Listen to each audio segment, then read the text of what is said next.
75 શબ્દ ઝડપ. Ready start. ફકરો. સદરહુ કામમાં હાલના અપીલવાળા દ્વારા મજકૂર વિવાદ અરજી જિલ્લા પુરવઠા અધિકારી શ્રી ભાવનગરનાએ તેમની રૂબરૂના આવશ્યક ચીજવસ્તુ ધારા હેઠળ કેસ નંબર 52/6A/24/2011 નો અરજદાર સામે ચલાવેલ, જેમાં તારીખ 15/2/2011 રોજ સીઝ કરવામાં આવેલ જથ્થો રકમ રૂપિયા 40,073 તથા તારીખ 16/2/2011 રોજ સીઝ કરવામાં આવેલ જથ્થો રકમ રૂપિયા 42,984 એ રીતે કુલ રકમ પૈકી 83,057 જથ્થા પૈકીનો 100% જથ્થો રકમ રૂપિયા 83,057 રાજ્ય સાત કરવાનો હુકમ કરવામાં આવેલ અને અપીલ સમય બાદ ન ભરવામાં આવેલ રાજ્ય સાત રકમ પર 15% વ્યાજ ગણવામાં આવશે એવો હુકમ કરવામાં આવેલ.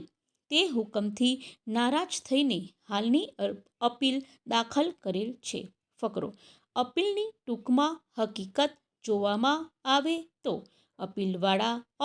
અરજદાર તળાજા તાલુકાના બપાડા મુકામે સસ્તા અનાજની દુકાન અને 1994ની સાલથી ધરાવે છે અને તેઓ પાસે બપાડા તથા બપાસરા એમ બે ગામો જોડાયેલા છે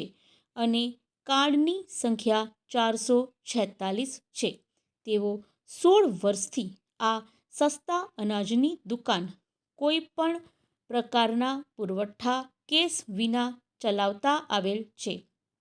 તેઓ સામે કાર્ડ હોલ્ડરોની ક્યારેય ફરિયાદ આવેલ નથી. વિપરીત સંજોગોમાં પણ તેઓ કાર્ડ હોલ્ડરોને નિયમિત રીતે મામલતદાર શ્રી તળાજા પાસેથી પુરવઠા ઉપાડનું ચલણ મેળવી તળાજા મુકામે આવેલ ગુજરાત નાગરિક પુરવઠા નિગમના ગોડાઉનેથી જથ્થો ઉપાડી બપાડા મુકામેથી દુકાને લઈ જઈ વિતરણ કરે છે. સામાવાળા નંબર 2ના પુરવઠા નિરીક્ષકોએ તારીખ 14/15/16/2002 રોજ તેઓની સસ્તા અનાજની દુકાનની તપાસણી કરતા તારીખ 15/2/2011ની તપાસણીમાં વાદળી કેરોસીન 2,435 લીટર, લોખંડના બેરલ નંગ 12 તથા પ્લાસ્ટિક કેરબો નંગ 1 મળી કુલ 40,073નો જથ્થો તેઓની દુકાનથી લગોલગ અડધા ભાગમાં તેના ભાણેજ બહાદુરસિંહની દુકાન પાછળથી તેમની દુકાનમાં જઈ સીઝ કરેલ. ત્યારબાદ 16/2/2011ની તપાસણીમાં BPL આટો 75 કટ્ટા, અંત્યોદય આટો 38 કટ્ટા, BPL ચોખા રેગ્યુલર 300 કિલો, અંત્યોદય ચોખા 300 કિલો, BPL ચોખા સ્પેશિયલ 40 કિલો, ચોખા 100 કિલો, BPL ઘઉં સ્પેશિયલ 850 કિલો અને ઘઉં 100 કિલો, BPL ઘઉં 2600 કિલો, APL 2BL ઘઉં 700 કિલો. 75 શબ્દ ઝડપ. Ready start. ફકરો. આ કામમાં ફરિયાદ પક્ષના કેસની ટૂંકમાં હકીકત એવી છે કે બિલખા ટાઉનમાં કાઠી દરબાર અને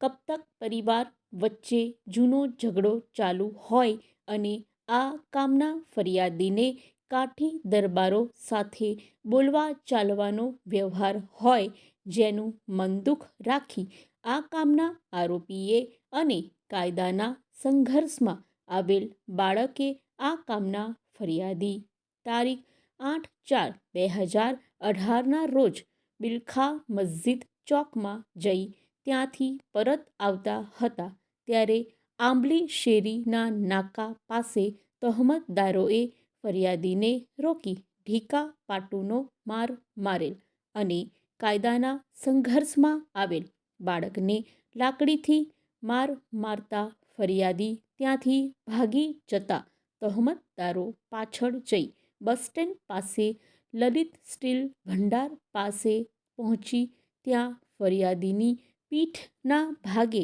એક ઘા તલવારનો મારી જાનથી મારી નાખવા, બીજો તલવારનો ઘા માથામાં મારવા જતાં ફરિયાદીએ તેના બચાવ માટે હાથ આડો રાખતા તેના હાથમાં ગંભીર ઈજા પહોંચાડેલી તેમજ તહોમતદાર ગુલામ અને મુસ્તફાએ ફરિયાદીને તલવારથી ગંભીર ઈજા પહોંચાડી હથિયારબંધીના જાહેરનામાનો ભંગ કરી એકબીજાની મદદગારી કરી પોતાનો સામાન ઇરાદો પાર પાડવા હેતુથી ગુનો આચરેલ હોવાની ફરિયાદ બિલખા પોલીસ સ્ટેશનમાં આપવામાં આવેલ છે. ફકરો: આ કામના ફરિયાદીએ PSI પાંડાવદરા રૂબરૂ રાજકોટ સિવિલ હોસ્પિટલમાં સારવાર દરમિયાન ફરિયાદ આપતા તે ફરિયાદ બિલખા પોલીસ સ્ટેશનમાં મોકલવામાં આવતા તે ફરિયાદ અન્વયે ગુનો રજીસ્ટર કરવામાં આવેલ અને તેની તપાસ PSI KK ઓડેદરાએ સુપ્રત કરતા તેઓને તપાસના કામે લાગતા વળગતા સાહેદોના નિવેદનો લીધેલ, ફરિયાદીના બનાવ વખતે પહેરેલ કપડાં કબજે લીધેલ, ગુનાવાળી જગ્યાનું પંચનામું કરેલ, જડતી અંગેનું પંચનામું કરેલ, ફરિયાદીના બ્લડ સેમ્પલ મેળવેલ, તહોમતદારને અટક કરેલ, મુદ્દામાલ કબજે કરેલ, તહોમતદારના બ્લડ સેમ્પલ મેળવેલ, ફરિયાદીનું ઇન્જરી સર્ટિફિકેટ આવતા કામમાં સામેલ રાખેલ તહોમતદારને કોર્ટ કસ્ટડીમાં મોકલી આપેલ અને તેનો રિપોર્ટ આવતા કામમાં સામેલ રાખેલ ત્યારબાદ તેમની બદલી થતાં આગળની તપાસ KB લાલકાનાઓએ સોંપતા તેઓએ તપાસના કાગળોને અભ્યાસ કરી તહોમતદાર વિરુદ્ધ પૂરતો પુરાવો જણાતા ભારતીય દંડ સંહિતાની કલમ 307, 504, 534 તથા 114